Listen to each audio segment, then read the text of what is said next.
Bismillahirrahmanirrahim. Assalamualaikum warahmatullahi wabarakatuh. Sahabat yang berbahagia, salam semangat. Sahabatku, pada kesempatan kali ini kita akan berbagi motivasi tentang pengembangan kepribadian. Khususnya bagaimana kita mengenal diri kita, mengenal kepribadian kita. Tujuannya apa? Tujuannya adalah kita mampu menggali dan tentunya melejitkan diri kita sehingga mampu menjadi pribadi yang berdaya. Berdaya itu memiliki kekuatan, memiliki banyak bekal, kemudian berguna. Kita bermanfaat untuk orang lain, untuk diri kita, untuk keluarga kita. Dan yang terakhir adalah berpengaruh. Kita mampu memiliki pengaruh untuk sahabat-sahabat kita yang lain, tentu pengaruh kebaikan dan kemajuan bersama. Teman-teman, ada 4 hal yang akan kita pelajari, dan bonus 1 terakhir adalah bagaimana. Yang pertama tentang makna, pengenalan kepribadian itu apa sih? Dan yang kedua tentang manfaat. Ketiga, tentu kita harus tahu dong caranya, cara bagaimana kita mengenali kepribadian kita. Nanti termasuk di dalamnya ada contoh-contoh bagaimana kita dengan tools yang ada, dengan tes-tes yang ada, kita mengenal tipe-tipe kepribadian kita. Dan yang keempat adalah bagaimana kita merespon setelah kita tahu kita berada pada posisi karakter yang mana, bagaimana kita merespon dan mengarahkan diri kita. Dan yang terakhir, bonusnya adalah teman-teman semuanya akan diberikan bagaimana pengembangan diri setelah tahu kita berada pada posisi kepribadian yang mana. Yang pertama, Kak Didi ingin melihat dulu tes sejauh mana keinginan dan niat teman-teman menjalani kehidupan. Ada 3 ekspresi atau bahkan 4 yang harus teman-teman pilih. Yang pertama adalah kira-kira pilih yang mana ya? Ekspresi pertama, ekspresi bahagia, tersenyum, ketawa, gembira. Ini ekspresi yang pertama. Ekspresi yang kedua adalah ekspresi sedih, memikirkan sesuatu berlebihan, ada masalah beban. Yang ketiga adalah ekspresi kaget, selalu terkaget-kaget dengan keadaan yang ada. Ekspresi yang keempat, ekspresi emosi marah, karena tidak bisa menghadapi keadaan. Kira-kira pilih yang mana ya? Oke, tentu sebagian besar dan bahkan hampir semuanya memilih respon yang pertama. Respon bahagia, senyum, tertawa, gembira. Dan inilah yang kita harapkan, kita mampu memilih ekspresi bahagia. Kenapa? Karena bahagia itu adalah pilihan. Ada sebuah kejadian, sekelompok anak muda berwisata ke tempat wisata.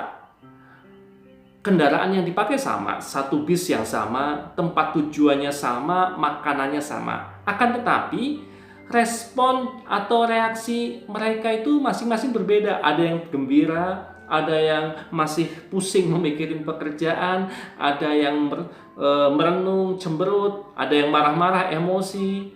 Nah, pertanyaannya, ketika tempat wisatanya sama, yang salah berarti ada di mana?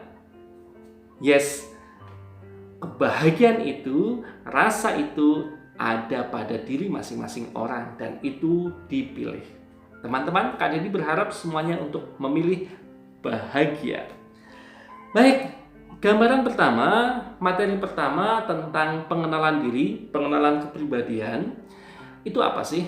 Ini adalah kemampuan kita, kemampuan seseorang untuk mampu melihat kekuatan dan kelemahan yang ada pada dirinya, sehingga dia mampu melakukan respon yang tepat terhadap tuntutan yang muncul dengan keadaan yang ada, baik dari dalam dirinya maupun dari luar dirinya. Itulah tentang pengenalan kepribadian. Nah, langkah ini sangat diperlukan untuk dapat menjalankan kehidupan kita dengan cara yang efektif. Sehingga kita tahu bahwa modal yang kita miliki apa sih? Jangan teman-teman sebagai misal itu jangan berpikir ketika teman-teman memiliki modal berupa semen, pasir, dan kemudian air, maka berpikir ingin membuat sebuah donat. Tentu tidak. Ketika bahan bakunya semen, pasir, batu, air, maka pikiran kita adalah bagaimana membangun bangunan yang kokoh dengan itu. Namun berbeda ketika bahan dasar kita memiliki tepung, terigu, air, telur, yang dibuat adalah tentunya sebuah makanan. Dan apakah bangunan dan makanan bagus mana? Semua bagus dan memiliki manfaat. Tinggal bahan dasar yang kita miliki apa. Itulah pengenalan diri, pengenalan kepribadian. Oke, teman-teman semuanya. Kemudian ada yang perlu diingat teman-teman semuanya. Jadi ternyata pengenalan diri ini adalah bagaimana kita mampu memahami diri sendiri. Sehingga setelah tahu kekuatan dan kelemahan kita, kita harapannya mampu menata diri kita sesuai dengan potensi tadi. Sehingga kita mampu meraih kesuksesan dengan pemahaman terhadap diri kita ini. Baik ya, ada sebuah cerita sebagai sebuah contoh saja. Teman-teman pernah melihat atau menyaksikan baik langsung maupun di televisi maupun di media sosial tentang seorang ini, surfing, seorang peselancar, pemain selancar di sebuah lautan yang ombaknya bergulung-gulung dan dia bermain dengan begitu indahnya. Kita simak. Seorang pemain selancar air itu hanya memiliki sebilah papan yang sangat kecil. Dan apa yang dia lakukan ternyata untuk menaklukkan gelombang yang besar di lautan, ombak yang bergulung-gulung di lautan itu, dia tidak hanya berpikir untuk memiliki kapal yang besar. Dia tidak berpikir, waduh, ketika ada ombak saya harus memiliki kapal yang besar, mewah, dan megah. Namun dengan papan kecil yang dia miliki itu, yang sangat kecil dibandingkan dengan kapal yang besar itu, namun dia mampu memberikan pertunjukan yang indah yang bisa kita tonton dan kita nikmati. Kenapa? Karena dia memahami modal yang dia miliki adalah papan, sehingga kemudian dia mengasah skillnya, dia pahami ombak sebagai halangan dari luar, namun tidak dijadikan halangan, justru dijadikan peluang. Semakin tinggi ombak, semakin besar gelombang, maka dia akan mampu memberikan pertunjukan yang semakin indah. Tentu setelah mengasah kemampuan dirinya, karena dia pahami yang dia miliki adalah sebilah papan. Teman-teman yang berbahagia, berkaca dari itu, maka ketika kita mampu mengenali apa sih modal kita, maka tentunya kita bisa melatih diri kita dengan hebat, dan ketika kita menghadapi gelombang yang besar, kita tetap bisa memberikan pertunjukan yang indah. Sahabat yang berbahagia, itu sekilas tentang pengenalan kepribadian. Lalu, manfaatnya apa sih Kak Teddy kita belajar kepribadian ini? Manfaatnya minimal ada 5. Tentu yang pertama adalah kita meningkatkan kesadaran diri kita. Siapa diri kita sebenarnya? Yang kedua, kita mampu menerima diri kita. Penerimaan diri ini penting karena banyak orang yang tidak mampu menerima dirinya dengan kondisi apa yang telah Allah, yang Tuhan berikan kepada kita. Dan yang ketiga tentu sesuai definisi pertama, kita akan tahu kelebihan dan kekurangan kita itu sejauh mana. Selanjutnya, setelah kita tahu, maka akan terbentuk percaya diri. Dan inilah yang kemudian sebagai manfaat berikutnya, kita mampu mengembangkan diri kita, meraih tujuan kita dengan bekal modal keempat tadi. Kemudian, Kak, oke, aku merasa ini penting pengenalan kepribadian saya.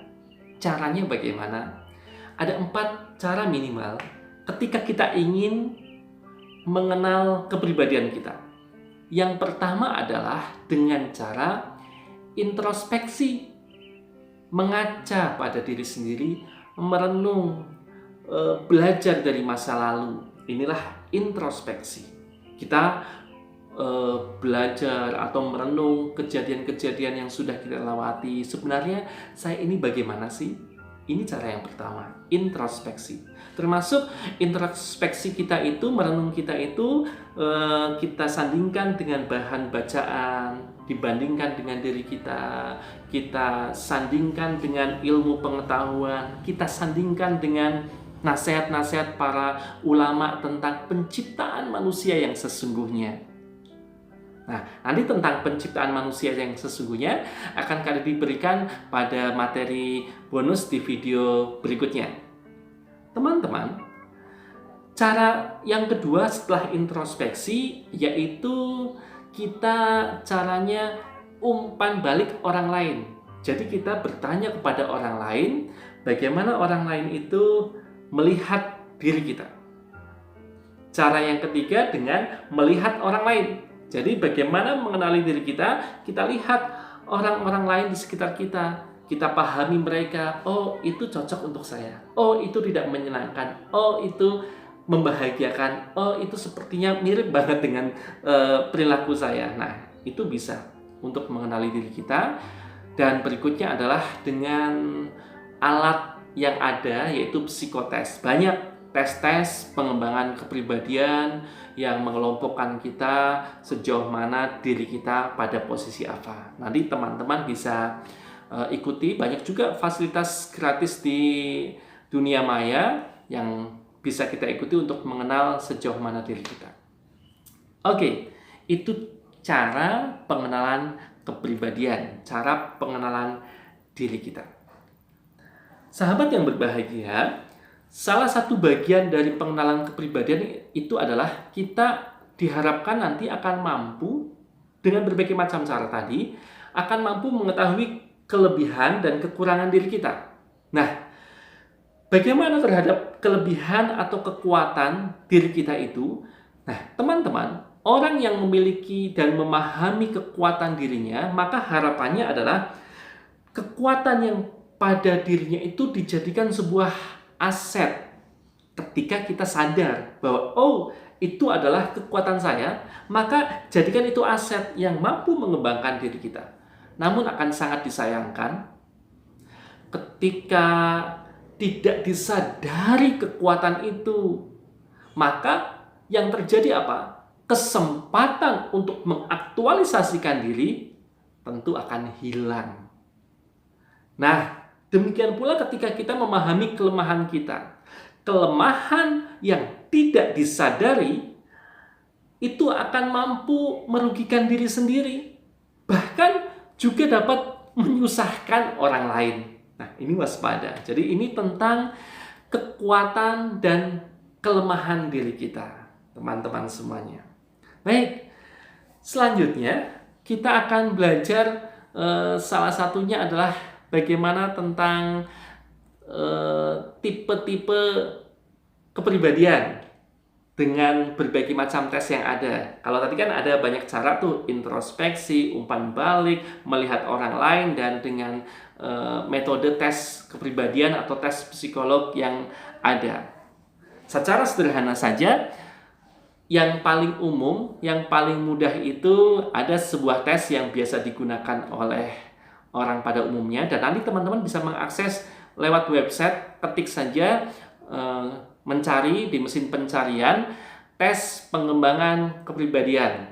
Nah, hari ini yang akan kita bahas adalah tipe-tipe kepribadian sanguinis, melankolis, plekmatis, koleris. Nah, ini kita akan bedah 4 tipe ini, yaitu tipe sanguinis, tipe koleris, melankolis, dan plekmatis. Apa sih 4 tipe kepribadian ini? Kenapa ini harus dikembangkan? Ternyata teman-teman semuanya yang mendasari pembagian 4 tipe ini ternyata di dalam kehidupan kita menurut Edward Sprenger, nah, itu ada, dia melakukan studi of value. Jadi nilai-nilai di dalam kehidupan. Apa nilai-nilai dalam kehidupan? Menurut dia ada 7 nilai. Yang pertama adalah ekonomi. Nilai-nilai politik, sosial, budaya, hukum, religius, dan etika. Nah, kemudian dari 7 nilai itu, setelah melalui penelitian, digolongkan manusia menjadi 4 tipe yang dominan. Bisa jadi nanti teman-teman akan menemui kombinasi 2 tipe, tapi tentu ada satu yang dominan diiringi dengan tipe lain di bawahnya. Oke, yang pertama tipe sanguinis. Apa itu tipe sanguinis? Sanguinis itu adalah mudah menyebutnya adalah si populer atau si riang gembira. Dia lebih suka melakukan, mari lakukan ini dengan cara yang menyenangkan. Kelebihannya apa? Dia mampu membuat suasana ramai, ramah, penuh perhatian, nggak mudah stres, dan sebagai teman yang menyenangkan. Ada kelemahannya juga. Kelemahannya itu, dia itu suka menikmati dalam hal mencari-cari perhatian, pelupa orangnya, sulit untuk diajak berpikir serius. Ini tipe sanguis. Yang kedua tipe melankolis. Melankolis ini si sempurna. Dia itu sangat sempurna. Ayo kita lakukan ini dengan cara yang benar. Dalam otaknya seperti itu. Kelebihannya dia penuh perhitungan, hati-hati, analisisnya tinggi, teratur, terencana. Namun kelemahannya yang dia miliki, dia pesimis, mudah menarik diri, mudah menyalahkan diri, susah untuk improvisasi karena tadi harus sistematis, dan kadang-kadang tadi terlalu prosedural. Nah, jadi prosedur itu lebih penting daripada esensi menurut dia. Pokoknya tahapannya harus begini-begini. Baik, tipe yang ketiga tipe koleris, si kuat. Kata si kuat itu, mari kita lakukan dengan cara saya. Jadi improve-nya tinggi. Kelebihannya, dia ketika memimpin mampu menjadi pemimpin yang kuat, nggak mudah menyerah, jiwa bersaingnya tinggi, tidak mau kalah, dan tahu apa yang dia lakukan. Namun kelemahannya, dia nggak peka dengan orang lain, suka memerintah tapi kadang tidak melakukan, mudah menyakiti orang lain juga karena sifat tegasnya tadi. Tipe yang keempat adalah tipe pragmatis, si damai. Katanya, mari lakukan ini dengan cara yang mudah saja.